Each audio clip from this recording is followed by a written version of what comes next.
Hey everyone, welcome to West Cam, where we talk Lotus Esprit and some other Lotus models. It's a new year, it's a new format, we have a new website. You've got to check us out, www.west-cam.com. Check us out, we've got Lotus parts on there. We're doing vapor blasting now to make our aluminum castings look fantastic, brand new. Water pump rebuilds, brake caliper rebuilds. We're trying to do everything we can to help the Lotus community love these cars and want to keep them on the road. So this series is intended to go through a lot of the technical issues and present you with information you need on how to keep your car running. Now, if you have some topics that you really want to see and you want us to go over in detail, just drop a comment below. We'll read them, we'll check them out, and we'll pull some videos together. And we'll answer your questions the best we can. All right? So let's get to the new year.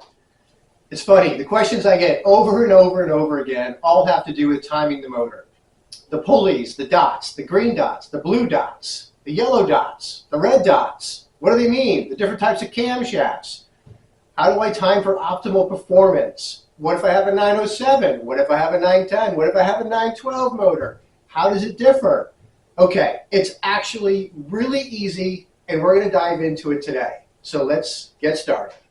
All right, to get started, we have 3 questions that we need to ask ourselves and we need to have answers for. First question, what engine do I have? You probably have a good idea of what engine's in your car. If not, you can just go to the back of the block, and that's where you find out. Second question, what camshafts are in my cam carriers? What camshafts are in my car? That's question 2. Question 3, what about my pulleys, my camshaft pulleys? What pulleys do I have? Those are the 3 questions, and that's it. So we're going to walk through each one of those, answer those questions, and then we're going to put all that information to work for us and time our motors so they run at optimal performance the way Lotus really intended when they left the factory. Okay. Question number 2, which camshafts do I have? All right, here's the secret. All Lotus camshafts are marked on the front of the cam between the pulley and the camshaft housing. And in the United States, cars that came to the US, you're probably going to have one of 4 cams. Either a C cam, which was the earliest cam, an E cam, which I believe was on a 1980 model Lotus Esprit, but it was only on the California cars, but it's out there.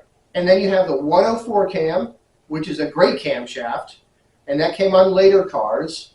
And then you have a 107 camshaft, and those came on later cars. So I'm going to show you how to identify these camshafts, and then that's going to be one of these secrets that you need to unlock to really get the most power out of your 9 series motor. All right, let's take a look at how to identify these camshafts. So let's start over here with the older 907 head cam carriers. And you're going to find camshaft identification markers right down here between the back of the pulley and the front of the camshaft housing. They're all labeled right here, right there. Now this is probably a bad example to start with because it doesn't have any markings. But if you look, as I zoom in and I turn that camshaft, there are no markings on the front of that cam. No markings indicates a C cam. One of the first cams Lotus put in the first cam Lotus put in the Lotus Esprit. And also the Jensen Healy. All right, let's compare it. This is a head and cam carriers off a 93 Lotus Esprit Turbo, charge cooled. And if I do the same thing, I'm going to zoom in here. As I turn this cam, you can see those markings right here. There's a bunch of 7s, and they go around the perimeter of the pulley. You see the 7s? That's a 107 cam. All right, so that's where the markings are on the front of the camshafts. Another way you can tell at first glance is on a C-cam, take a look at the lobe. It's got a pretty big radius on the lobe. And I'm going to say that in comparison to the 107 cam, so I come over here and you look at this lobe, it has a much tighter radius on the top of the lobe. So once you get used to these camshafts, you can tell pretty quickly, there's a comparison of the two, the difference between a C-cam and a 107 cam is quite apparent by just looking at the camshaft. So there's two ways, two methods you can use to help identify the cam. I would go with the markings on the front of the camshaft. That's going to be your best bet. You might find a D-cam. A D-cam will have one groove around the diameter of that camshaft in that area. An E-cam will have two grooves around the diameter of the camshaft in that same area. And then the last possibility was a 104 cam. And as we saw with the 107s that have the 777 stamped all the way around the camshaft, the 104s have 4444444 stamped all the way around the camshaft. So those are your only possibilities. That's all they had.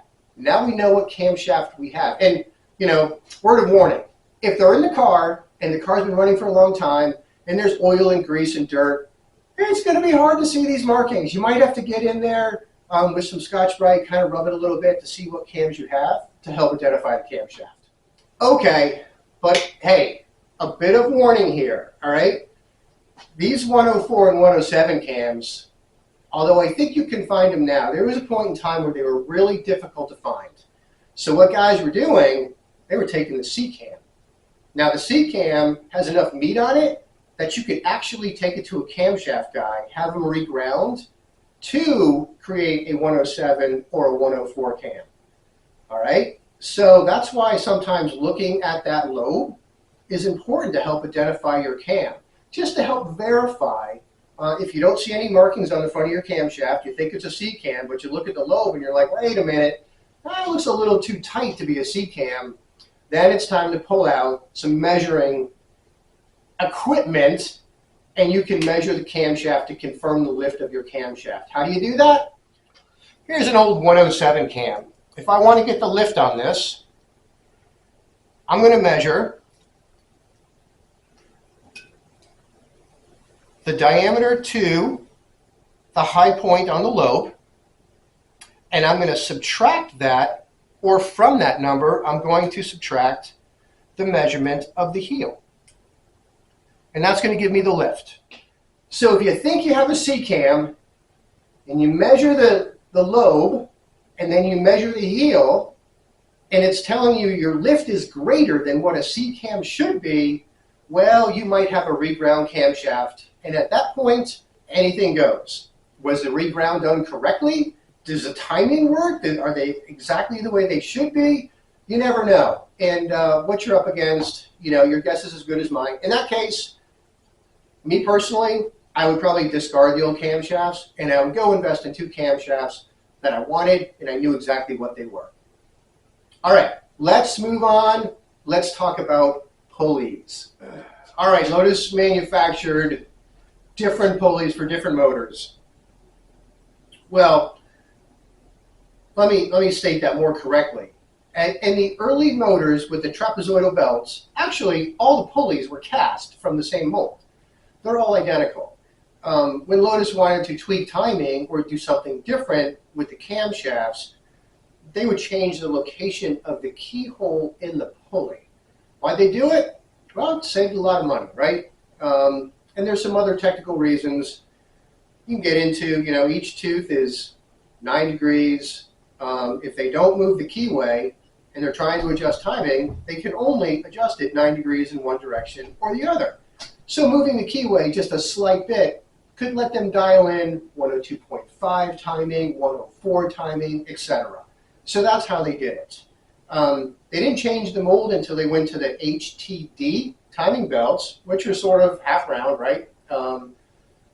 Again, those were all the same mold, and going back to the timing dots in the keyway, they would make those different as required per each motor. So how do you know what you have? All right, here we go. A blue dot is 110 MOP, maximum opening point. A red dot is 100 maximum opening point. A yellow dot, 102.5 MOP. And a green dot, 104 MOP. That's what you're going to run into. But how do you tell them apart? And also, what about these pulleys that have two marks on each side, one with an N, one with an X, and you flip them over and there's two marks on the other side, one with an N, one with an X, you got red, you got green, and occasionally you have other colors.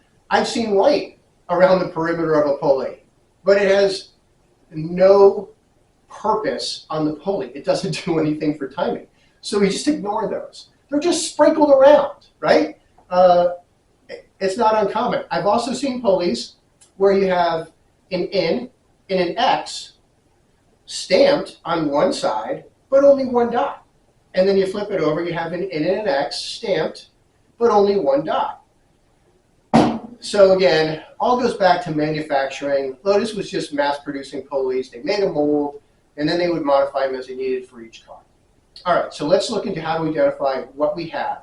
Now, it's easy if you know the color dots. So if you're lucky enough to have the color of the dots still on your pulley, that's great. Don't wash it off. Don't clean the pulley. And if you do, mark it right afterwards and say, hey, this was blue and this was red. Because I have done that too. Took the pulleys off, cleaning up the car, getting ready to put it back together. I pulled out my pulleys. I cleaned them so well. The colors were going from the dots, and now I'm screwed. So we are going to tell you how to identify your pulleys if there's no color on the dot. And I think, all right, so without pulling out a protractor and getting into some crazy geometry and trying to recreate these pulleys on a piece of paper or something like that, I found a way that's a little easier. It's not exact, but it's close enough where I feel confident identifying these pulleys. And here's what I do. So I'm going to be talking about the intake dots. What I do is I take a camshaft pulley and I put the keyway at 12 o'clock. And then I project a center line across the diameter of that pulley. And what I found is that a blue dot will appear. Now I'm going to slide this down, put my finger there. I was right there. I found that a blue dot is going to appear about 2.5 teeth from the projected center line. And then a green dot, which is a 104, is going to appear about 2 teeth from the center line. And if it's a red dot, it's going to appear about 1.5 teeth from that projected center line, the center line being the center of the keyway projected down across the pulley. And the differences are great enough that you can really feel confident that, okay, I think I know what I'm dealing with. And I've got some pictures here to show that in more detail, a little close up, so you can understand better what I'm talking about. Let's talk dimples. I have a 100, 110 pulley in my hand. These were so many of these on the S1s, S2s, and other cars. And I want to talk about this raised bump right here. Right there. I call that the dimple. Some people call it the raised bump. It doesn't matter. Just know that it's there, and know that it's only on one side of the pulley. It's not on the other side. All right. So on the side of the dimple, you've got the in with a blue dot. That's 100 MOP. And the exhaust has a red dot. That's 110 MOP. If you flip it over, the side without the dot, the intake timing is 110 intake and 100 exhaust, a blue dot on the exhaust.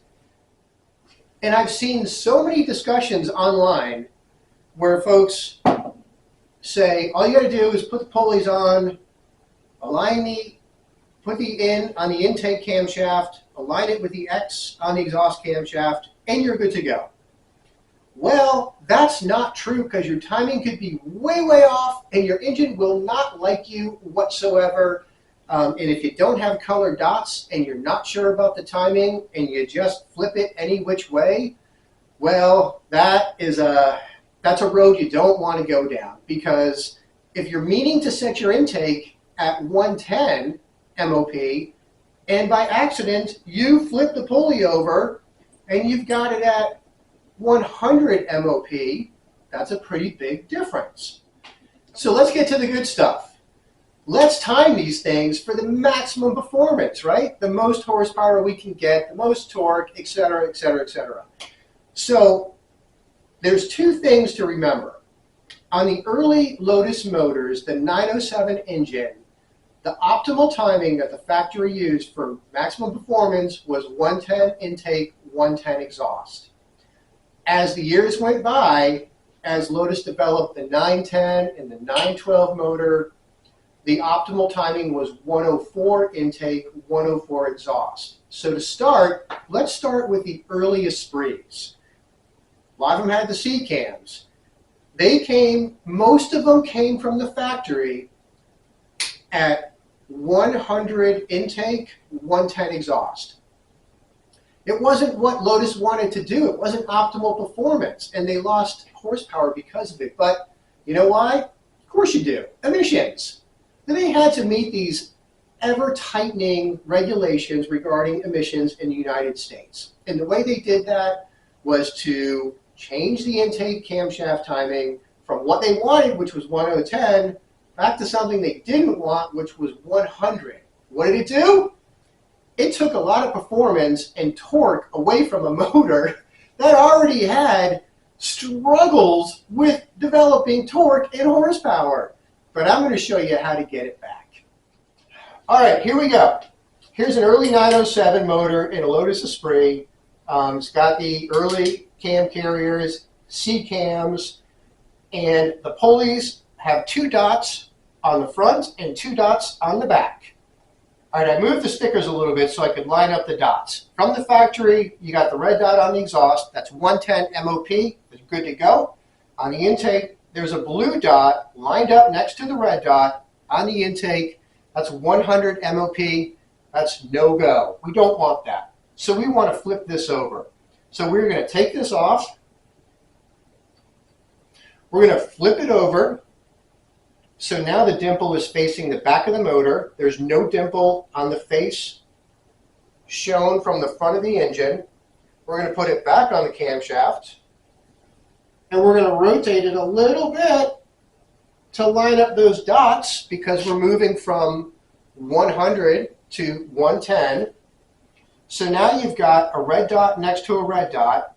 You have no dimple on the front of the intake camshaft pulley, and you have a dimple on the front of the exhaust intake pulley. That's correct 110, 110 timing. You put your belt on, you tighten everything down, turn your motor a couple times, make sure it all lines back up after you do that. Make sure your motor's on top dead center when you do this. When you set it to top dead center, don't use the front of the crankshaft. I suggest you look through the bell housing on the transmission and you get it on top dead center on the flywheel. It's much more accurate.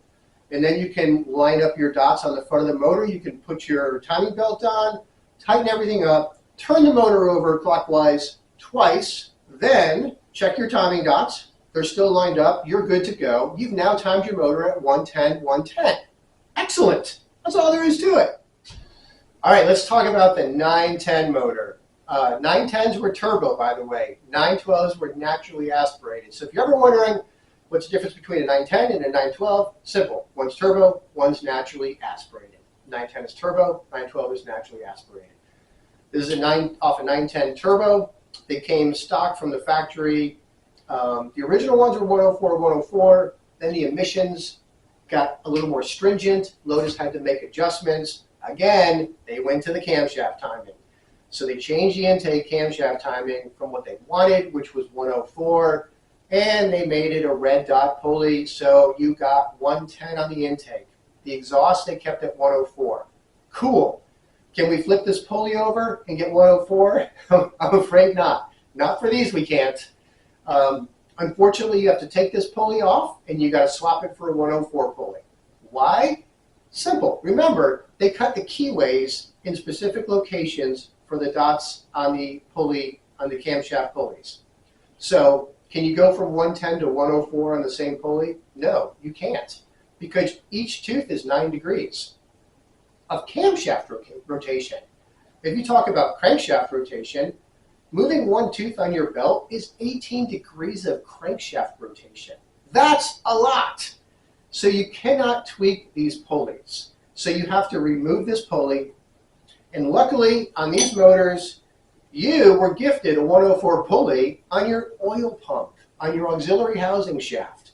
So you reach down, you pull it off your auxiliary housing, and you look at it. And you'll see a green dot. This one is next to the X on this side. If I turn it over, I have a green dot next to the IN marking. What's going on my intake, I know green is 104, so I want the green dot facing forward, so I'm going to take this 104 pulley, and I'm going to put it on the front of my intake.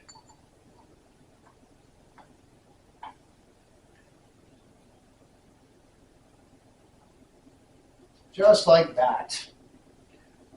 Line up my dots.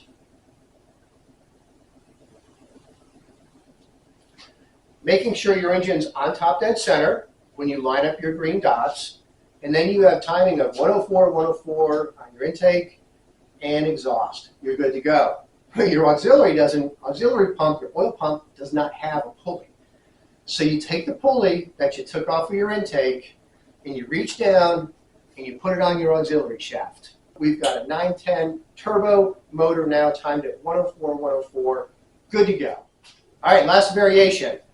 From 1985 on, Lotus messed with both camshafts. They set the intake to 110. They set the exhaust on the 910 turbo to 100. We don't want either one of those. We want 104, 104. So what do? Can we rotate these pulleys? No. Can we flip them? No. What do we do with them? We need to get rid of them. We need to get some 104 pulleys. All right, so here's what we're going to do. Same thing we did on the earlier models. We're going to switch the intake first. So we're going to pull off the 110 from the intake. We're going to go down to the auxiliary housing. We're going to get our 104. We're going to look for the mark next to the IN. Make sure that mark is facing forward, and we're going to put that on the intake.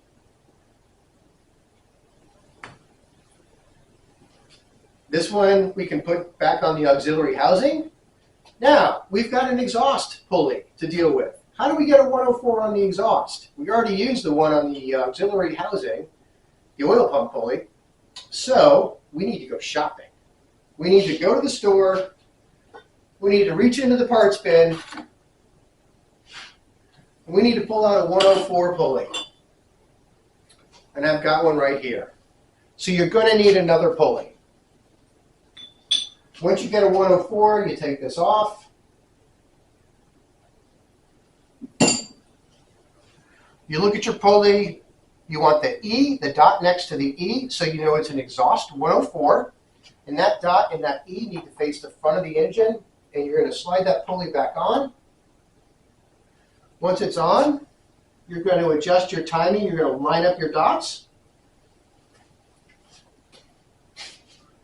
And now you have 104, 104 timing on 1985 on 910 turbo motors. All right, earlier in the video, I mentioned a yellow dot, a 102.5. Remember the California car that came to the United States, 1980-ish, something like that? I think they used them in other places in the world as well. On those, you're going to have a E-cam. That's the one with the two lines on the front. And the optimal timing for those cars is actually 102.5. So if you have the E-cams with the two lines around the perimeter of the camshafts, you want 102.5, 102.5. So you don't. All right, so I usually don't ask, but I'm going to ask this year. Hey, if you like the videos, can you like them, subscribe? That would be fantastic. It helps get these videos out to a lot more people. I know there's a lot of Lotus owners out there. that don't have answers to the questions that they need. And these videos are going to help everybody answer those questions and get all this information out to the community so we all can better understand our cars and keep these cars on the road. That would be fun. All right, I know that was a lot to go through. It's a lot to remember. I've written it up in a great document that's an easy read, it's a fun read, and it's a good reference for you to go back to. It kind of covers everything I covered here today, probably a little more simplistically, a little more straightforward. This is available on our website, www.westcam.com. Just go to the blog section or the technical resource section, and you'll see this document in there. And there'll be a link in the video as well to the document, so you can use that. Everything we have here is for sale at Westcam Classic Performance. We have a ton of Lotus parts reconditioned. All these cam carriers off these later model 910, 912s, we have these in stock. We have the 107 cams in stock. We have the seat cams. We've got tons of these. The heads, engine blocks, you name it. A lot of engine parts for sale, suspension parts. Go check us out. Take a look. You might find what you're looking for. We don't have everything, but we've got a lot of stuff. And if you're looking for that special item and you can't find it anywhere else, check us out. You might just find it on the website. Cool? All right. Hey, love doing these. Can't wait to do the next one. Happy New Year. See you next time.